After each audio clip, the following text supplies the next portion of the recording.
Welcome to my math blog. मेरे प्यारे प्यारे बच्चों, आज आप लोगों को मैं लाभ हानि का सवाल समझाने जा रही हूँ। तो ये एग्जाम्पल्स हैं बुक के, तो उन्हीं मैं आप लोग को इन्हें समझाने की कोशिश कर रही हूँ ताकि आप बहुत अच्छे से समझो और आगे क्वेश्चन को सॉल्व कर सको। तो चलिए सबसे पहले उदाहरण नंबर 1 को समझते हैं। और इस प्रश्न को सबसे पहले तो बेटा आप लोग को प्रश्न को समझना बहुत बहुत ज़रूरी है। तो प्रश्न को आप समझ लोगे तो शायद सवाल बहुत जल्दी आसान तरीके से सॉल्व हो जाएगी।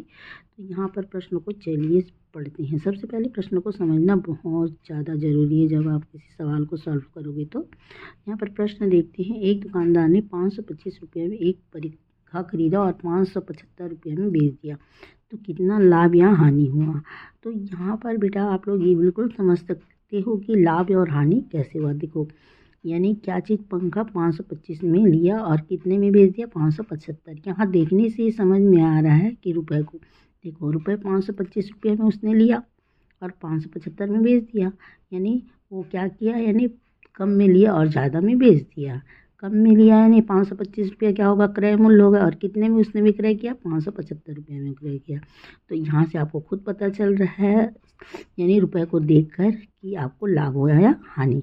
तो आपको प्रश्न को देखते ही पता चल रहा है कि आपको कितना क्या हुआ, लाभ हुआ। और कितने का लाभ हुआ, 50 रुपये का लाभ हुआ। तो यहाँ पर चलिए सवाल को बनाने के लिए क्या करेंगे ना, पंखे का क्रय मूल्य है ना, देखिए ये लिखा हुआ है पंखे का क्रय मूल्य। तो यहाँ पर पंखे का क्रय मूल्य देखिएगा 525, यानी वो जो खरीदा कितने में खरीदा, 525 रुपये में दिया, हमारा क्रय मूल्य हो गया। पंखे का विक्रय मूल्य, यानी पंखे का विक्रय मूल्य कहने का मतलब वो पंखे को कितने में बेचा, है ना। तो वो कितने में बेचा, 575। अब यहाँ विक्रय मूल्य क्रय मूल्य से अधिक है ना। जो विक्रय यानी उसने किया वो क्या है, क्रय मूल्य से अधिक है। कहने का मतलब आप समझ रहे हो कि नहीं, विक्रय यानी विक्रय मूल्य जो है वो क्या है, क्रय मूल्य से अधिक है, इसलिए दुकानदार को क्या हुआ, लाभ हुआ। अब इसका सूत्र आप लोग देखिएगा, लाभ बराबर विक्रय मूल्य ऋण क्रय मूल्य।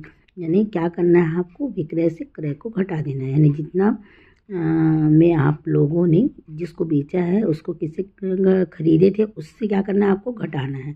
विक्रय यानी क्या होता है, बेचना, और क्रय यानी क्या होता है, खरीदना। तो यहाँ पर देखिएगा लाभ है ना, 575 को किससे घटाए, 525 से, यानी 575 उनको बेचा है ना, और कितने में खरीद कर, 525 में, है ना।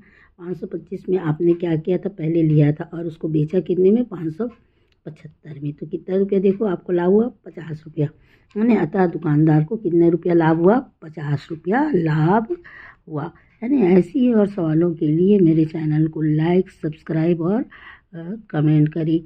और इस सवाल को कमज़ोर बच्चे देखिए, और ऐसे ही सवाल को देख के उसमें कुछ प्रश्न है उसे देखकर आप सॉल्व कर सकते हैं। अगर सवाल समझ में ना आया हो तो प्लीज़ कमेंट करें, लाइक करें, सब्सक्राइब करें। Thank you everyone.